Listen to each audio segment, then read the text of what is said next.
Hello everyone, please allow me introduce myself.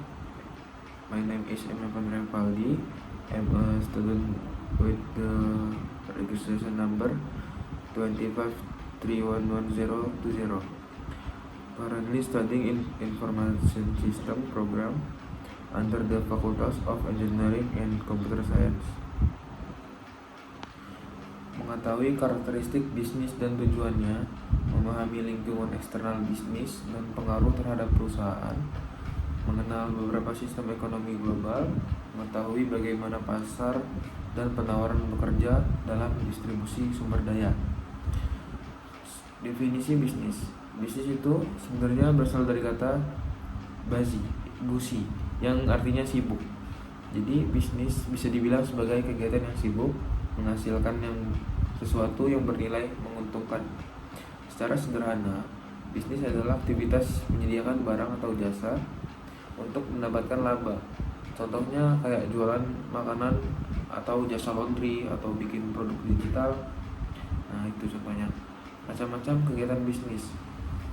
Ada beberapa kegiatan bisnis utama dalam bisnis, yaitu produksi, yaitu mengolah barang mentah jadi barang jadi, keuangan yang mengatur arus uang perusahaan, pemasaran untuk mengenal dan menjual produk ke konsumen. Ada juga SDM atau pengolah sumber daya manusia.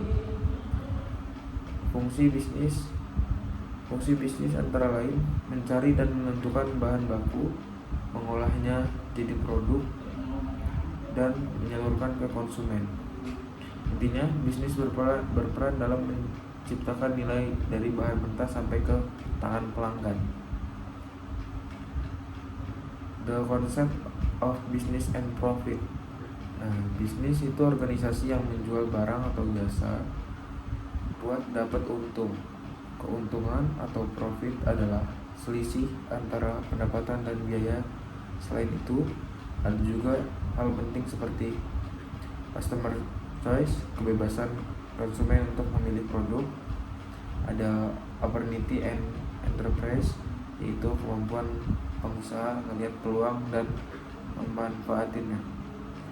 Ada juga dan benefit of business, yaitu inovasi dan lapangan kerja baru yang muncul di dunia bisnis. The economy of marketing system.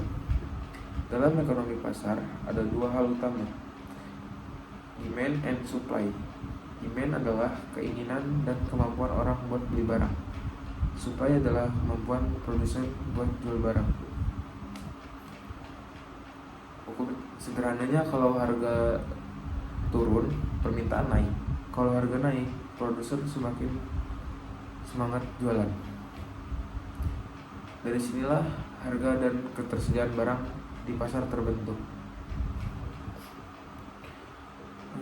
Terus ada lingkungan bisnis. Lingkungan bisnis dibagi dua. Ada lingkungan eksternal, yaitu hal-hal di luar perusahaan seperti ekonomi, teknologi, sosial, dan politik. Lingkungan internal yaitu hal-hal di dalam perusahaan seperti manajemen, karyawan, dan budaya organisasi. Kalau lingkungan berubah cepat, bisnis juga harus adaptasi biar gak ketinggalan. Terus ada consolation. Kesimpulannya, bisnis itu organisasi yang menjual barang atau jasa untuk mendapatkan laba. Bisnis punya peran penting dalam masyarakat, menyediakan barang dan jasa, menciptakan lapangan kerja, dan mendorong inovasi yang meningkatkan kualitas hidup. Jadi, bisnis bukan cuma soal uang, tapi juga kontribusi terhadap kemajuan masyarakat. Nah, jadi itu tadi sedikit penjelasan tentang pengantar bisnis. Semoga dari materi ini kita bisa lebih paham bagaimana bisnis dan perjalanan berperan dalam kehidupan sehari-hari. Terima kasih.